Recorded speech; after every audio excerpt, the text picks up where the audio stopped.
I just made the worst mistake of my life. I have caused the kitten apocalypse. I woke up this morning and I saw something outside that was glowing green. Naturally, I was curious, so I put on some protective gloves and brought it inside. Then I put it in a jar. I asked everyone in my family, but nobody knew what it was. Nobody knew what the disgusting green glowing goop was. I emailed my science teacher and asked her what it was. She didn't know what it was. So then I found a space scientist website and it showed her email, so I emailed her. I waited an hour, but no response. Just then, my kitten knocked over the jar and ate a tiny bit of it. I snatched it away, though, before he could eat any more. Great. Now I'm going to have to take my kitten to the vet. But that turned out to be the least of my problems. The space scientist finally emailed me back and wrote, "This is alien space goop. Whatever you do, keep it away from kittens." Now I'm really worried. I looked at my kitten and he wasn't a little black kitten anymore. He was now a green kitten. He seemed fine though, so I petted him. But then he quickly scratched my hand. And now I'm sitting here, turning green. I don't know what to do. Part of me wants to alert someone, and the other feels a huge urge to bite the first person who comes into my room.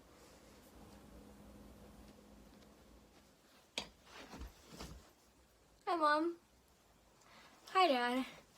So, you see, it's not my fault I wrecked the car. The truth is, I was driving like any regular day to the movies. Then, I made a turn, and the next thing I knew, I was in the woods. Then, a bear ran in front of the car, and to not hit it, I made a sharp turn, causing me to swerve into a tree. Then a gang approached me with crowbars and guns. I had to do quick thinking. Luckily, a weirdo came by, scaring off the gang. Then, all of a sudden, I was in Hawaii. So I kept driving, and I noticed a plane spiraling at me. Then, I crashed on the moon. And the stupid moon junk broke the window. Funny, right? Funny? Well, the next thing I knew, I was in the North Pole. And out of the blue, Santa's workshop appeared. I ran straight through it, running over half of the elves and Mrs. Claus, like dominoes. I'm for sure on the naughty list this year.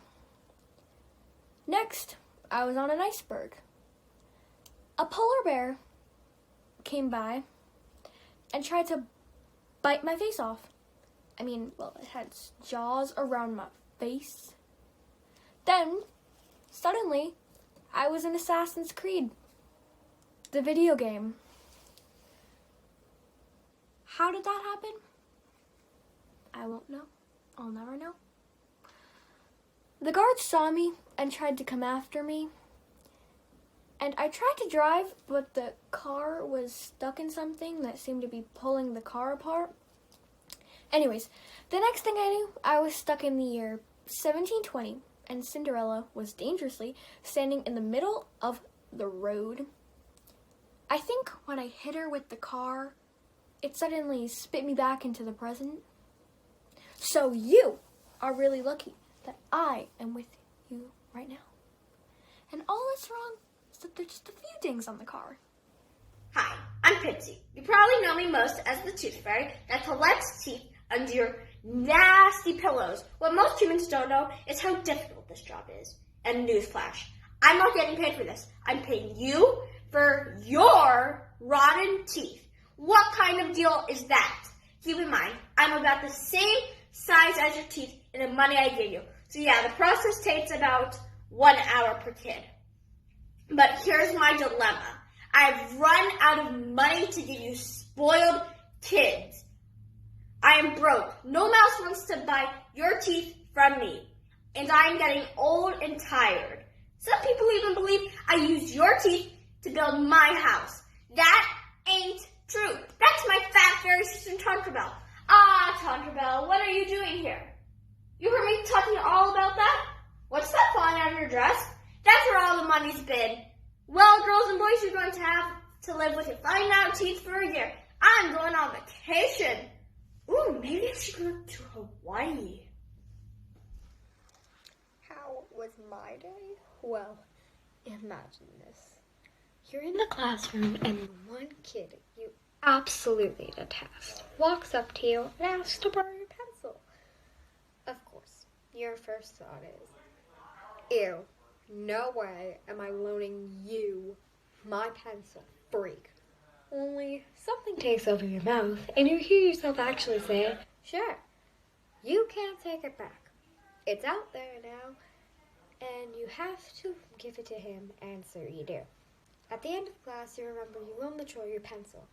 You only have 2 pencils, so you have to get it back or your mother will nag you for losing it and costing her a small fortune in school supplies. You take a deep breath, approach the troll, and ask for your pencil back. The troll grunts something unintelligible and pulls your pencil out of his pocket. You are horrified.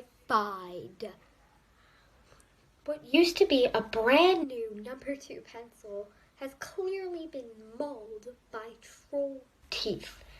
You reach for it and realize it's covered in something sticky.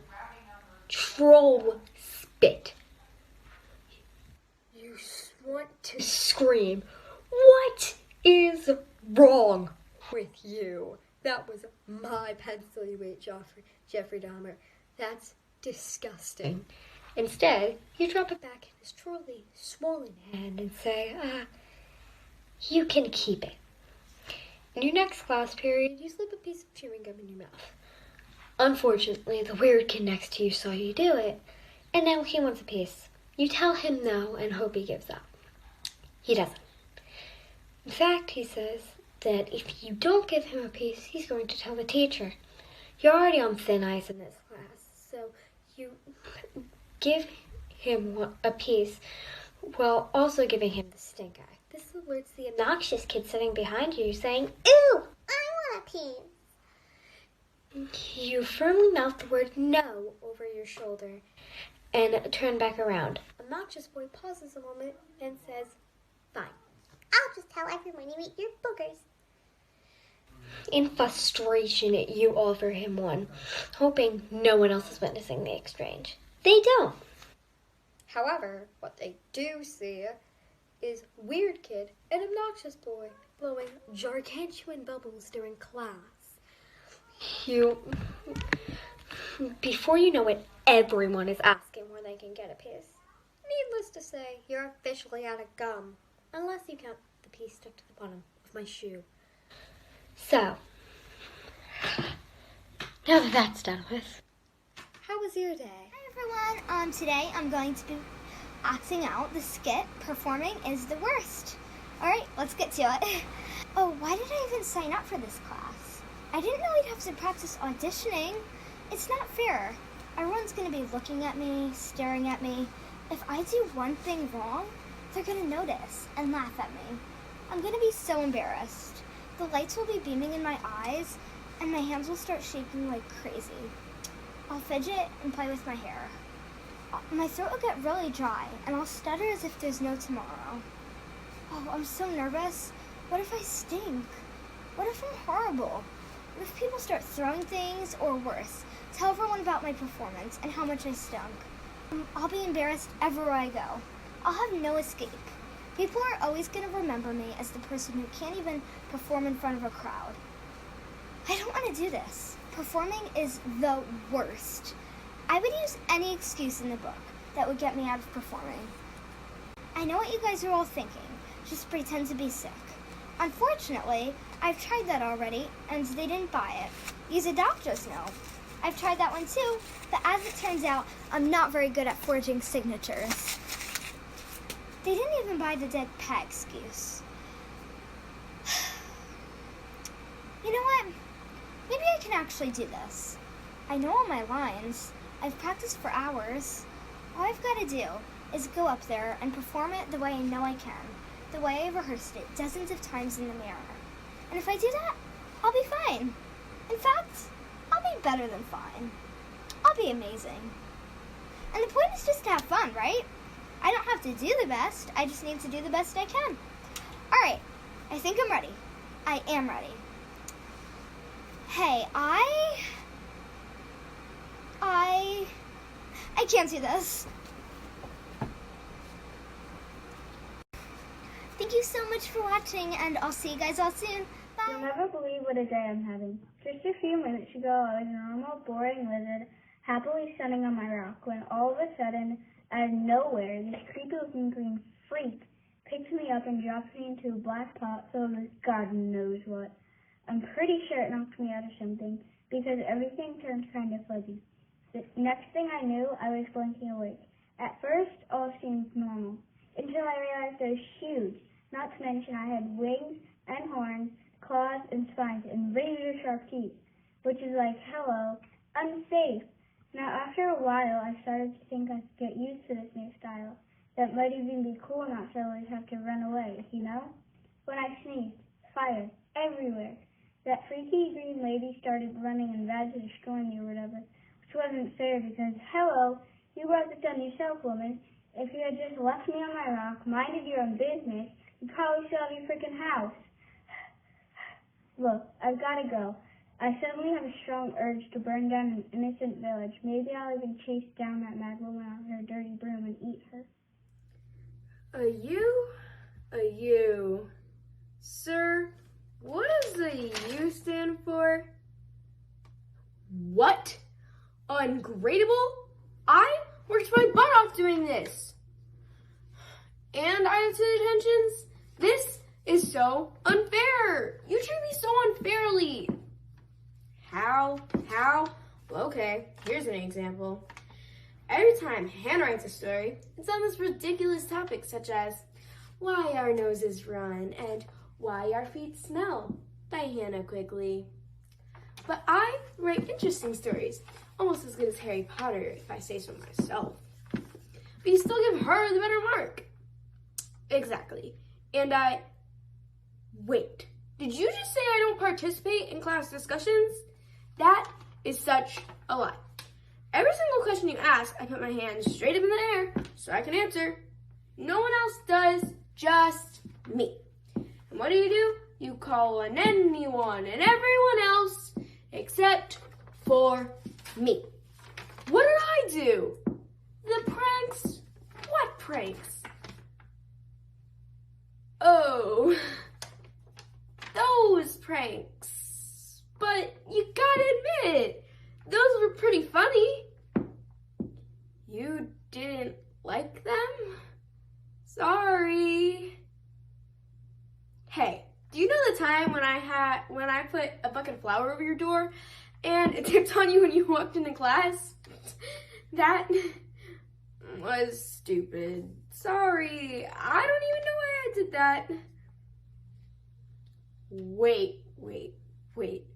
I've got an even funnier time. Do you remember the time when I put a whoopee cushion on your chair?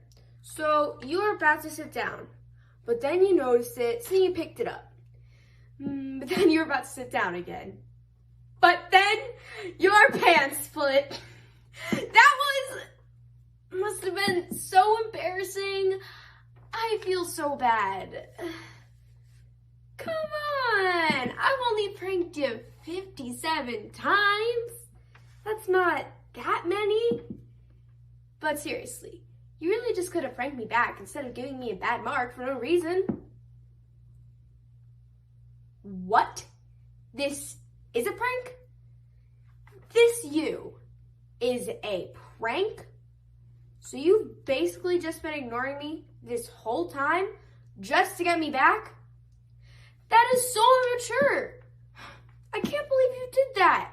Pranks are for children. Oh, and by the way, I'm getting you back.